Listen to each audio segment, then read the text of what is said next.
വിപണിയുടെ ദൈവത്തെയാണ് സഭകൾ ആരാധിക്കുന്നത് എന്ന തലക്കെട്ടോടുകൂടെ ഒരു ലേഖനം ഈയിടെ ഒരു ആനുകാലിക പ്രസിദ്ധീകരണത്തിൽ അച്ചടിച്ചു വന്നിരുന്നു. സ്വാഭാവികമായും നമ്മുടെ മനസ്സുകളിലേക്ക് കടന്നു വരുന്ന ഒരു ചോദ്യം ഇതാണ്: സഭകൾ യഥാർത്ഥമായി ആരെയാണ് ആരാധിക്കുന്നത്? ആത്മവിമർശനപരമായി നാം നമ്മോട് തന്നെ ചോദിക്കണം, എന്താണ് സഭയുടെ യഥാർത്ഥ സ്വത്ത്?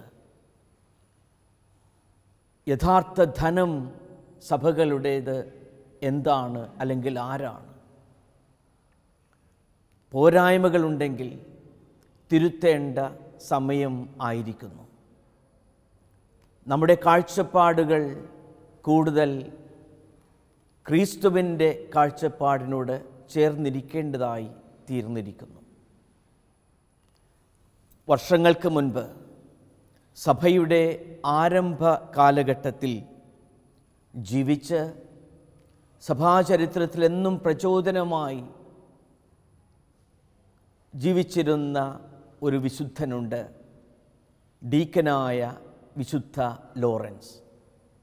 ഓരോ വർഷവും ഓഗസ്റ്റ് മാസം 10-ാം തീയതിയാണ് ആ വിശുദ്ധൻ്റെ തിരുനാൾ സഭ ആചരിക്കുന്നത്. അദ്ദേഹത്തിൻ്റെ ജീവിതത്തിൽ പ്രത്യേകിച്ച് സഭയുടെ യഥാർത്ഥ ധനം, സ്വത്ത് എന്താണെന്ന് ഓർമ്മിപ്പിക്കുന്ന ഒരു സംഭവം വിവരിക്കുന്നുണ്ട്.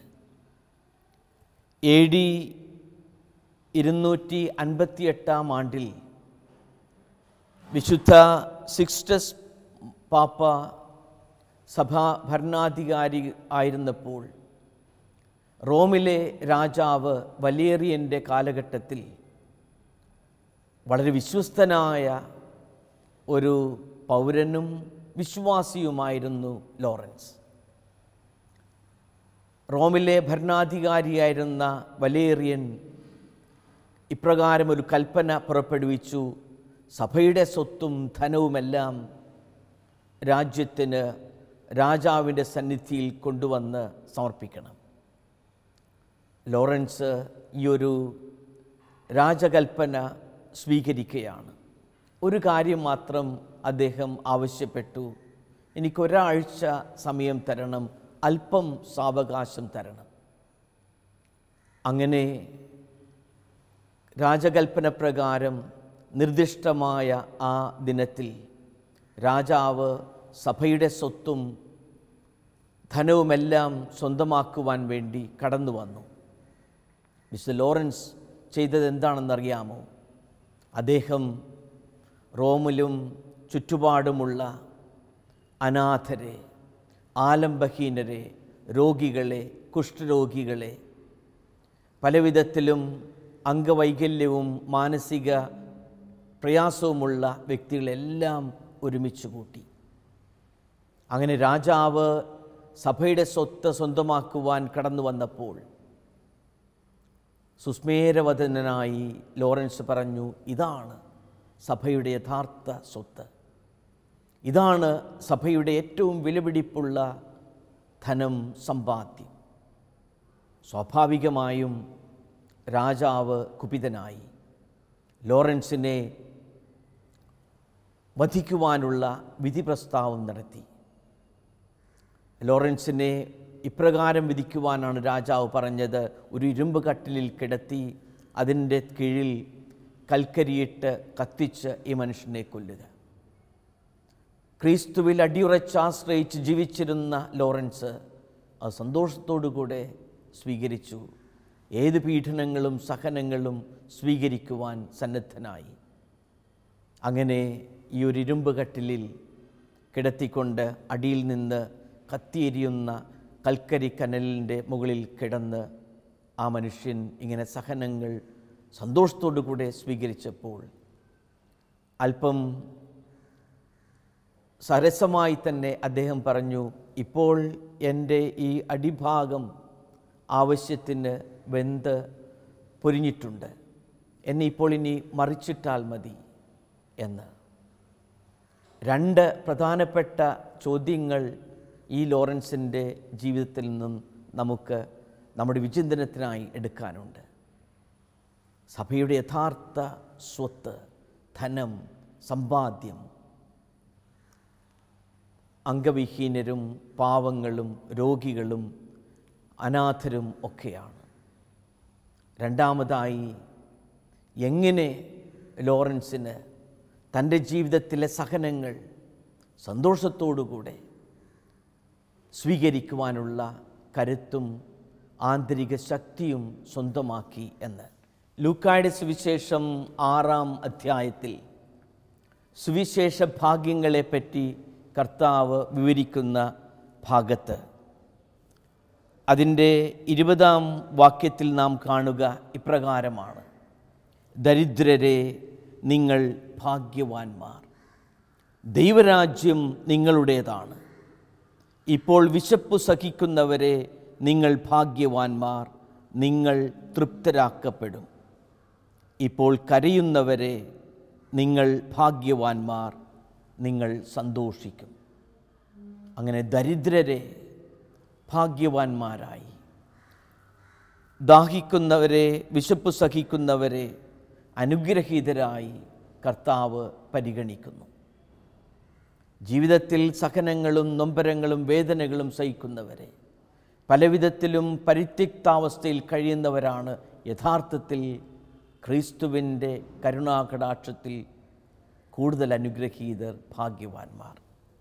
ലൂക്കായുടെ സുവിശേഷം തന്നെ 4-ാം അധ്യായത്തിൽ തൻ്റെ ആഗമന ഉദ്ദേശം വിവരിക്കുന്ന ഭാഗത്ത് നാം കാണുക, ഇസിയാസ് ദീർഘദർശിയുടെ ചുരുൾ അഴിച്ച് ജെറൂസലേം സിനഗോഗിൽ വച്ച് പറയുന്നത് ഇപ്രകാരമാണ്: കർത്താവിൻ്റെ ആത്മാവ് എൻ്റെ മേലുണ്ട്, ദരിദ്രരെ സുവിശേഷം അറിയിക്കുവാൻ അവിടുന്ന് എന്നെ അഭിഷേകം ചെയ്തിരിക്കുന്നു. അങ്ങനെ ദരിദ്രരെ സുവിശേഷം അറിയിക്കുവാനാണ് ക്രിസ്തു കടന്നു വന്നതെന്ന്, തൻ്റെ ആഗമന ഉദ്ദേശമെന്ന്, ദൈവപിതാവ് നൽകിയിരിക്കുന്ന വിശുദ്ധമായ ദൗത്യമെന്ന് ക്രിസ്തു പൊതുസമൂഹത്തിന് മുൻപിൽ പ്രഖ്യാപിക്കുന്നു. അന്ധർക്ക് കാഴ്ചയും അടിച്ചമർത്തപ്പെട്ടവർക്ക് സ്വാതന്ത്ര്യവും കർത്താവിന് സ്വീകാര്യമായ വത്സരവും പ്രഖ്യാപിക്കുവാൻ അവിടുന്ന് എന്നെ അയച്ചിരിക്കുന്നു. യേശുവിൻ്റെ ആഗമന ഉദ്ദേശം, ദൈവപിതാവ് തന്നെ അയച്ചിരിക്കുന്ന ഉദ്ദേശ ലക്ഷ്യം, ഇങ്ങനെ അന്ധർക്ക് കാഴ്ച കൊടുക്കുവാൻ, അടിച്ചമർത്തപ്പെട്ടവർക്ക് സ്വാതന്ത്ര്യം പ്രഖ്യാപിക്കുവാൻ, ദരിദ്രർക്ക് സാന്ത്വനത്തിൻ്റെ പുതിയ സുവിശേഷം പ്രഘോഷിച്ചു കൊടുക്കുവാൻ അയച്ചിരിക്കുന്നു. ഇതേ ദൗത്യം തന്നെയാണ് സഭയിൽ തുടരുന്നു പോരുന്നതും നിർബന്ധമായും തുറന്നു പോകേണ്ടതും. മത്തായിയുടെ സുവിശേഷം 25-ാം അധ്യായത്തിൽ അന്ത്യവിധിയെപ്പറ്റിയുള്ള ആ മനോഹരമായ ഉപമ കർത്താവ് വിവരിക്കുന്നുണ്ട്. അവിടുന്ന് അവൻ ചെമ്മരിയാടുകളെ തൻ്റെ വലതുവശത്തും കോലാടുകളെ ഇടതുവശത്തും നിർത്തും. അനന്തരം രാജാവ് തൻ്റെ വലതുഭാഗത്തുള്ളവരോട് അരുൾ ചെയ്യും: എൻ്റെ പിതാവിനാൽ അനുഗ്രഹിക്കപ്പെട്ടവരെ, വരുവിൻ, ലോകസ്ഥാപനം മുതൽ നിങ്ങൾക്കായി സജ്ജമാക്കിയിരിക്കുന്ന രാജ്യം അവകാശപ്പെടുത്തുവിൻ.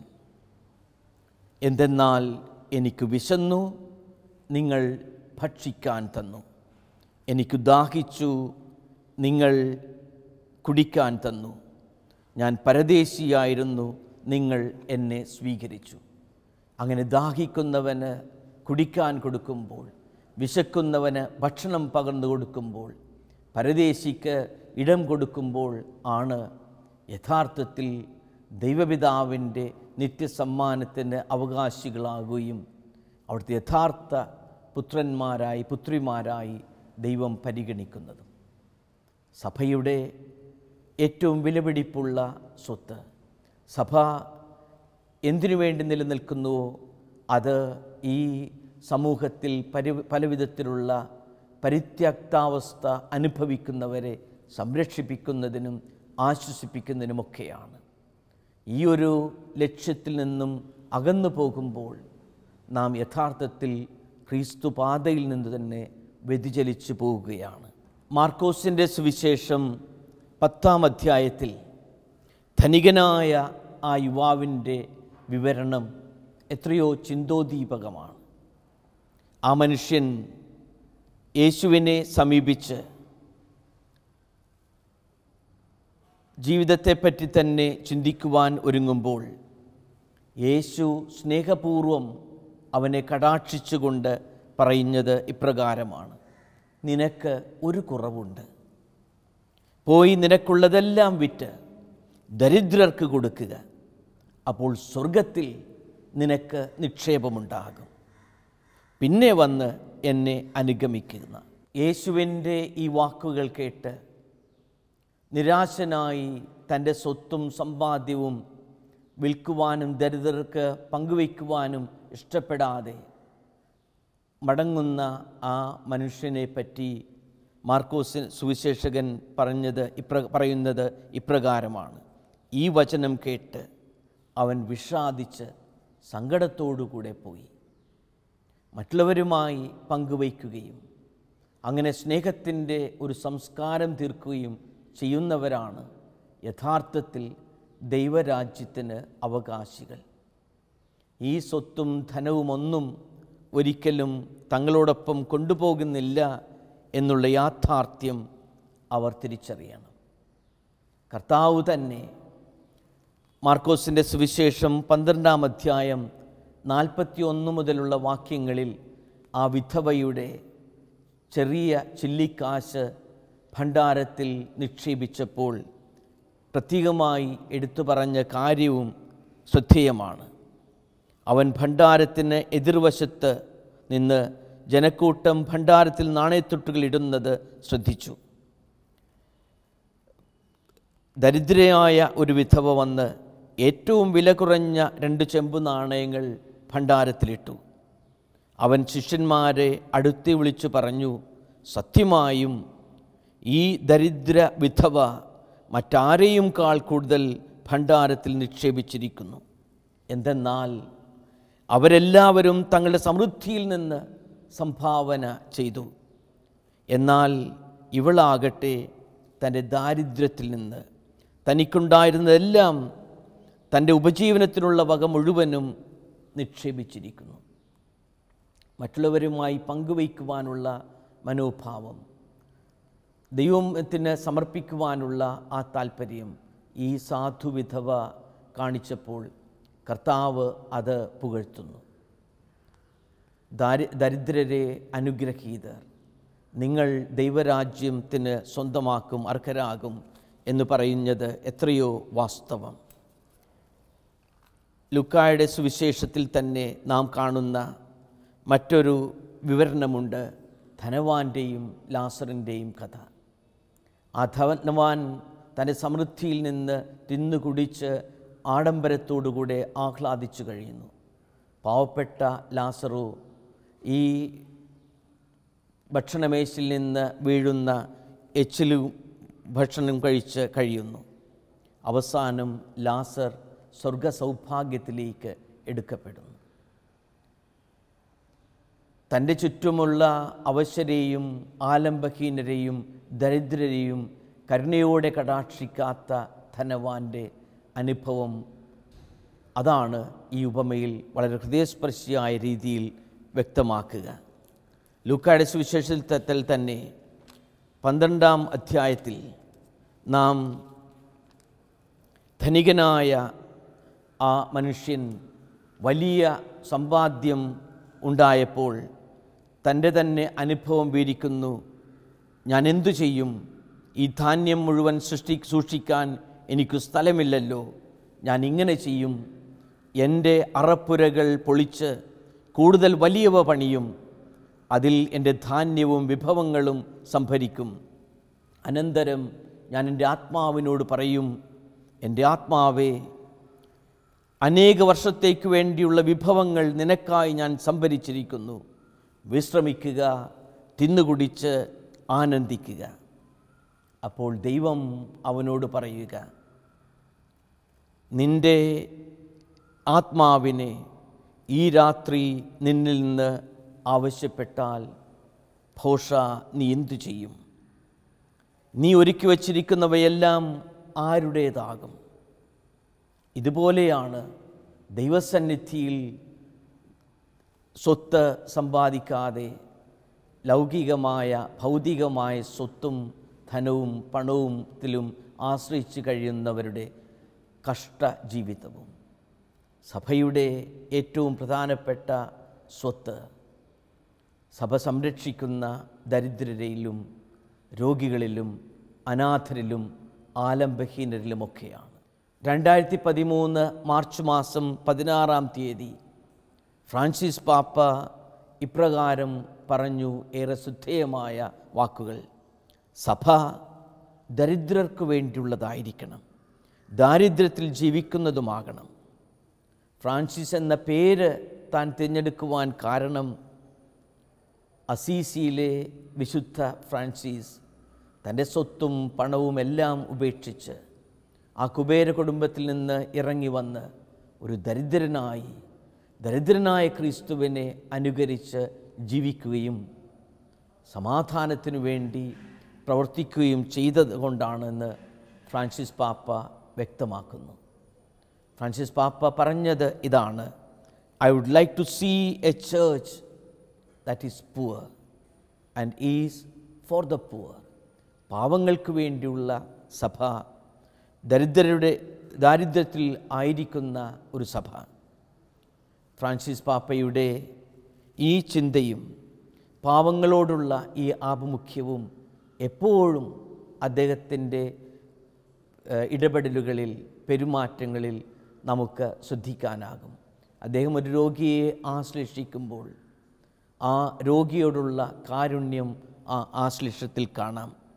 അദ്ദേഹം അഭയാർത്ഥികളെയും കുടിയേറ്റക്കാരെയും സന്ദർശിക്കുകയും അവരോടുകൂടെ ആയിരിക്കുമ്പോൾ ഈ പാർശ്വവൽക്കരിക്കപ്പെട്ടവരോടുള്ള പരിഗണന അദ്ദേഹത്തിൻ്റെ ആ പെരുമാറ്റങ്ങളിൽ, നടപടിക്രമങ്ങളിൽ പ്രതിഫലിക്കുന്നുണ്ട്.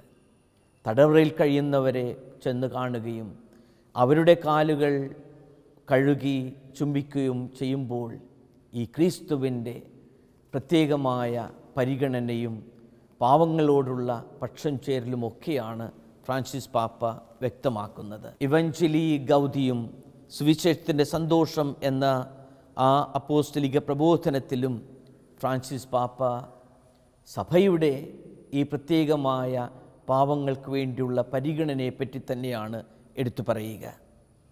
അതിൻ്റെ 197 ഖണ്ഡികയിൽ പറയുക: ദൈവത്തിൻ്റെ ഹൃദയത്തിൽ ദരിദ്രർക്ക് സവിശേഷ സ്ഥാനമുണ്ട്. തുടർന്ന് അദ്ദേഹം വിവരിക്കുന്നത്, രക്ഷകനായ ക്രിസ്തു ഒരു പുൽക്കൂട്ടിൽ മൃഗങ്ങളിടയിൽ ജനിച്ചു. ദരിദ്ര കുടുംബങ്ങളിലെ കുട്ടികളെപ്പോലെ അവിടുത്തെ ദേവാലയത്തിൽ സമർപ്പിച്ചപ്പോൾ 2 പ്രാവിൻ കുഞ്ഞുങ്ങളെയാണ് കാഴ്ചയായി സമർപ്പിച്ചത്. ആട്ടിൻകുട്ടിയെ സമർപ്പിക്കുവാൻ കഴിയാത്തവരാണ് പ്രാവിൻ കുഞ്ഞുങ്ങളെ സമർപ്പിക്കുന്നത്. ലൂക്കായുടെ സുവിശേഷം 2-24 വിവരിക്കുന്നത് പോലെ സാധാരണ തൊഴിലാളികളുടെ കുടുംബത്തിലാണ് അവിടുന്ന് വളർത്തപ്പെട്ടത്. അപ്പം സമ്പാദിക്കാൻ വേണ്ടി അവിടുന്ന് സ്വന്തം കൈകൾ കൊണ്ട് അധ്വാനിച്ചു. അങ്ങനെ നാം നേരത്തെ കണ്ടതുപോലെ, ശ്രവിച്ചതുപോലെ, ദരിദ്രരെ സുവിശേഷം അറിയിക്കുവാൻ അവിടുന്ന് എന്നെ അഭിഷേകം ചെയ്തിരിക്കുന്നു എന്ന് ലൂക്കായുടെ സുവിശേഷം 4-18 നാം വായിക്കുന്നത് പോലെ അവിടുന്ന് പ്രഖ്യാപിക്കുന്നു. ദരിദ്രരെ നിങ്ങൾ ഭാഗ്യവാന്മാർ, ദൈവരാജ്യം നിങ്ങളുടേതാണ് എന്ന് അവിടുന്ന് അസന്നിഗ്ധമായി പ്രഖ്യാപിക്കുന്നു. അങ്ങനെ ദരിദ്രരോട് പക്ഷം ചേരുന്ന ക്രിസ്തു, ദരിദ്രനായി ജീവിച്ച ക്രിസ്തു തൻ്റെ ജീവിതവും ജീവിത ദൗത്യവും അപ്രകാരമുള്ളവരെ പുതിയ ദൈവരാജ്യത്തിൻ്റെ അവകാശികളായി ഉയർത്തുവാനാണ് തൻ്റെ ദൗത്യമെന്ന് സഭയെ വീണ്ടും ഓർപ്പിക്കുകയാണ്. സുവിശേഷത്തിൻ്റെ സന്തോഷം എവഞ്ചേലി ഗൗദിയും എന്ന ഈ അപ്പോസ്തോലിക ആഹ്വാനത്തിൻ്റെ 198 ഖണ്ഡികയിൽ ഫ്രാൻസിസ് പാപ്പ നമ്മോട് പറയുക, സഭയെ സംബന്ധിച്ചിടത്തോളം ദരിദ്രരോട് പക്ഷം ചേരുക എന്നത് പ്രഥമമായി ദൈവശാസ്ത്രപരമായ കാര്യമാണ് എന്നാണ്. അദ്ദേഹം തുടർന്ന് എഴുതുന്നു, ദൈവം ദരിദ്രനോട് ആദ്യം കാരുണ്യ പ്രകടനം നടത്തുന്നു. അതിൻ്റെ തുടർച്ചയാണ്, ആ ദൈവത്തിൻ്റെ ഇടപെടലിൻ്റെ പിന്തുടർച്ചയാണ് സഭയും പാവങ്ങളോട്, ദരിദ്രരോട്, പലവിധത്തിലും അവഗണിക്കപ്പെട്ടവരോടുള്ള പരിഗണനയും പ്രത്യേകമായ കരുതലും ശ്രദ്ധയും താൽപ്പര്യവും ചെലുത്തേണ്ടത്. അതിൻ്റെ 207 ഖണ്ഡികയിൽ പറയുക, ഏതു സഭാസമൂഹവും ദരിദ്രരെ മഹത്വത്തോടെ ജീവിക്കുന്നതിന് സഹായിക്കാനും എല്ലാവരിലും എത്തിച്ചേരാനും സഹായിക്കണം. ഇതാണ് ആധുനിക കാലഘട്ടത്തിൽ സഭയുടെ പ്രത്യേകമായ കടമയും കർത്തവ്യവും. ഭാരതത്തെ സംബന്ധിച്ചിടത്തോളം വിശുദ്ധ ജോൺ പോൾ രണ്ടാമൻ പാപ്പ ഡൽഹിയിൽ വന്ന് ഒപ്പുവെച്ച ഒരു സുപ്രധാനമായ പോസ്റ്റ് സിനഡൽ അപ്പോസ്തലിക് എക്സോർട്ടേഷൻ, സിനഡനന്തര അപ്പോസ്തലിക ആഹ്വാനമുണ്ട്.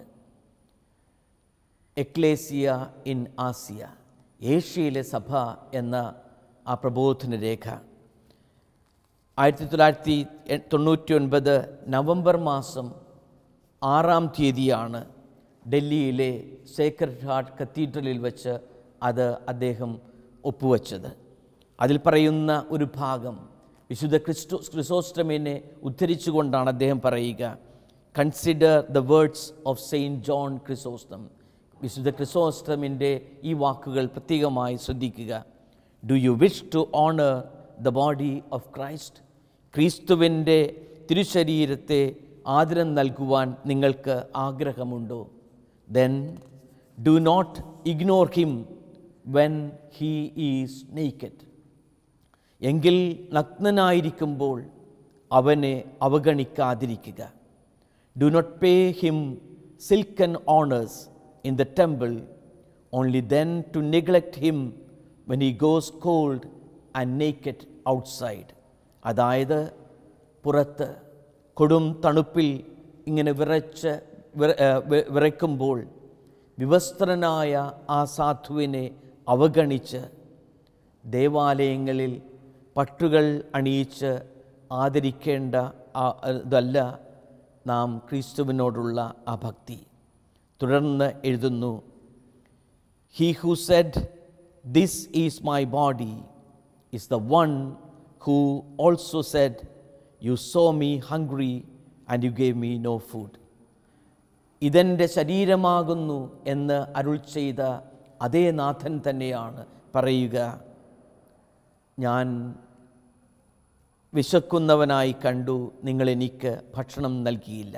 വിശുദ്ധ ജോൺ പോൾ പാപ്പ തുടർന്ന് ഈ എക്ലേസിയ ഇൻ ആസിയ എന്ന പ്രബോധനത്തിൽ പറയുന്നു, what good is it if the Eucharistic table groans under the weight of golden chalices when Christ is dying of hunger.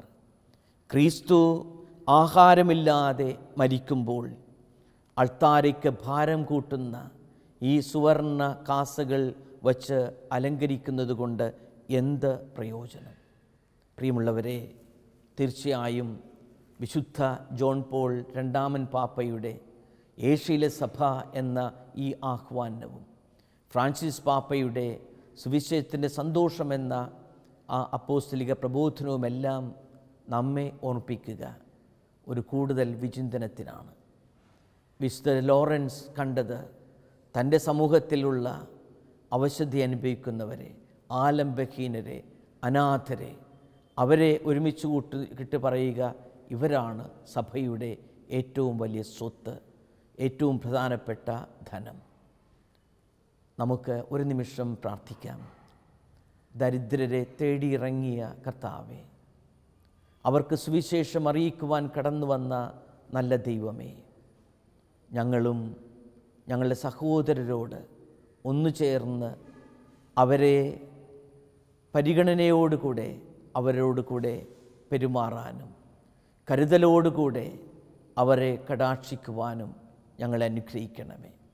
അവരുടെ ജീവിതത്തിൽ ആശ്വാസവും അനുഗ്രഹവുമാകുവാൻ ഞങ്ങൾക്ക് വരം നൽകണമേ. അങ്ങനെ സമൂഹത്തിൽ പലവിധത്തിലും നൊമ്പരപ്പെടുന്നവരിൽ ദൈവമേ അങ്ങയെ കാണുവാൻ, അങ്ങനെ അങ്ങയെ യഥാർത്ഥമായി അവരെ ശുശ്രൂഷിച്ചുകൊണ്ട് ആരാധനയർപ്പിക്കുവാൻ ഞങ്ങൾക്ക് വരമേകണമേ. പ്രിയമുള്ളവരെ, നമുക്ക് ചുറ്റിലുമുള്ള നൊമ്പരപ്പെടുന്നവരിൽ ദൈവത്തെ കണ്ടെത്താൻ, അവരിലുള്ള ശുശ്രൂഷ വഴി ദൈവത്തെ കൂടുതൽ ശുശ്രൂഷ ചെയ്യുവാൻ നമുക്കും സാധ്യതമാകട്ടെ. ദൈവം നമ്മെ സമൃദ്ധമായി അനുഗ്രഹിക്കട്ടെ.